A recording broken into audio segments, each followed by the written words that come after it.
नमस्कार, आप देख रहे हैं TV24 और मैं हूं आपके साथ अनन्या मिश्रा।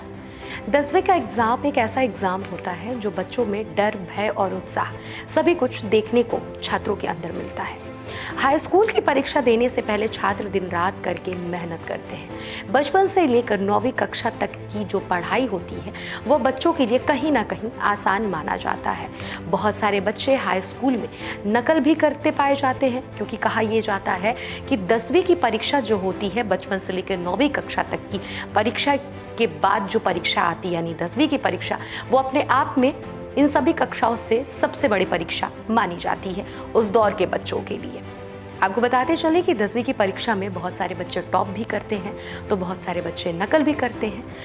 हाई स्कूल की परीक्षा का परिणाम का भी बेसब्री से बच्चे इंतज़ार करते हैं, क्योंकि हाई स्कूल का परीक्षा अपने आप में हाई स्कूल के बच्चों के लिए एक बहुत बड़ा परीक्षा होता है।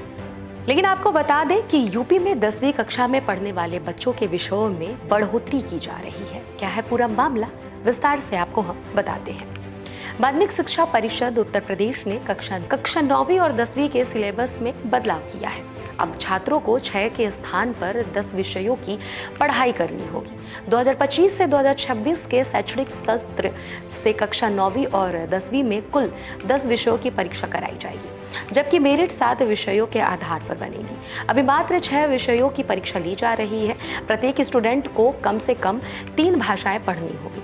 बदलाव को लागू करने के लिए माध्यमिक शिक्षा परिषद ने सुझाव मांगे हैं। शिक्षा नीति 2020 के अनुसार यूपी बोर्ड ने कक्षा 9वीं और 10वीं में बड़े बदलाव की तैयारी की है।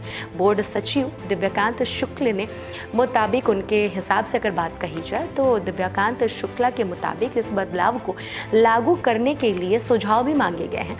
जिस मेल पर सुझाव मांगे गए हैं वो आप अपनी टीवी स्क्रीन पर देख सकते हैं। इस मेल पर 29 जून तक सुझाव दे सकते हैं और दिए गए सुझाव के अनुसार आगे की कार्रवाई भी की जाएगी। प्रस्ताव में हिंदी अनिवार्य, 2 अन्य भाषाएं भी छात्रों को पढ़नी होंगी। नए प्रस्ताव में सभी स्टूडेंट्स को हिंदी पढ़ना अनिवार्य किया गया है। इसके अतिरिक्त संस्कृत, गुजराती, उर्दू, पंजाबी, बांग्ला, मराठी, असमी, उड़िया, कन्नड़, कश्मीरी, सिंधी, तमिल, तेलुगु, मलयालम, नेपाली, पाली, अरबी, फारसी और अंग्रेजी में से कोई 2 भाषाओं को भी पढ़ाई छात्रों को करनी अनिवार्य होगी। गणित विषय व सामाजिक विज्ञान सभी के लिए अनिवार्य रहेंगे। गृह विज्ञान, मानव विज्ञान, वाणिज्य, एनसीसी, कंप्यूटर, कृषि या पर्यावरण विज्ञान में से कोई एक विषय चुनना होगा। कला शिक्षा क्षेत्र के तहत चित्रकला, रंजन कला, संगीत गायन या संगीत वादन में से किसी एक विषय का चयन छात्रों को करना होगा। स्टूडेंट को शारीरिक एवं स्वास्थ्य शिक्षा के तहत नैतिक, योग्य, खेल एवं शारीरिक शिक्षा और समाज उपयोगी उत्पादक एवं समाज सेवा कार्य सभी के लिए अनिवार्य रहेगा। बोर्ड ने 3 श्रेणियां तय की हैं। पहला ए श्रेणी जिसमें 7 और दूसरा बी श्रेणी जिसमें 15 और तीसरी श्रेणी जो है वो है सी श्रेणी जिसमें 9 विषय शामिल हैं। इस क्रम में शारीरिक, कला एवं व्यावसायिक शिक्षा में 30 नंबर की लिखित परीक्षा कराई जाएगी और 70 अंक का आंतरिक मूल्यांकन होगा। शेष विषयों में 80 अंक की लिखित परीक्षा और 20 अंक का आंतरिक मूल्यांकन होगा।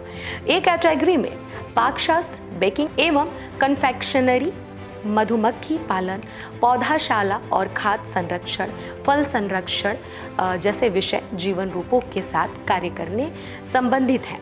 वहीं बी कैटेगरी में मशीन और सामग्रियों के साथ कार्य करने से संबंधित विषयों में जैसे कि automobile, IT, ITES, plumber, electrician, solar system, mobile repairing, textile design, photography, परिधान, रचना एवं सज्जा, आशुलिपि तथा टंकण, मुद्रण, रेडियो एवं टेलीविजन, बुनाई तकनीक, सिलाई शामिल है। कैटेगरी सी है जो उसमें है मानव सेवा में कार्य करने संबंधित विषयों को सूची में 9 विषय शामिल है। इनमें हेल्थ केयर, खुदरा व्यापार, सुरक्षा, आपदा प्रबंध, पुस्तकालय, विज्ञान, धुलाई, रंगाई, बैंकिंग, अकाउंटिंग एवं अंकेक्षण, पर्यटन एवं आतिथ्य शामिल है। बोर्ड ने विषयवार ग्रेडिंग सिस्टम तय किया है। कक्षा 9वीं में 91 से 100 नंबर प्राप्त करने वाले छात्र को 1 ग्रेड मिलेगा। वहीं दूसरी बात कही जाए तो 81 से 90 अंक पर A2 ग्रेड मिलेगा। 71 से 80 अंक प्राप्त करने वाले स्टूडेंट को B1 ग्रेड मिलेगा। 61 से 70 अंक पर B2 ग्रेड मिलेगा। 51 से 60 अंक पर C1 ग्रेड मिलेगा। 41 से 50 अंक पर C2 ग्रेड मिलेगा। 33 से 40 अंक पर D ग्रेड और 0 से 32 अंक पर ग्रेड दिया जाएगा। ई ग्रेड प्राप्त करने वाले स्टूडेंट फेल माने जाएंगे। बोर्ड ने नए निर्देशों में कहा है कि यदि कोई स्कूल व्यावसायिक शिक्षा क्षेत्र के चयनित ट्रेड के विषय पढ़ाता है तो जिला विद्यालय निरीक्षण से अनुमति प्राप्त उसे करनी होगी। जिला विद्यालय निरीक्षक परिषद को अनिवार्य रूप से सूचित करेंगे। विद्यालयों को अलग से मान्यता की आवश्यकता नहीं होगी। संस्थान को ट्रेड विषयों के संचालन के लिए कोई भी शासकीय अनुदान नहीं दिया जाएगा।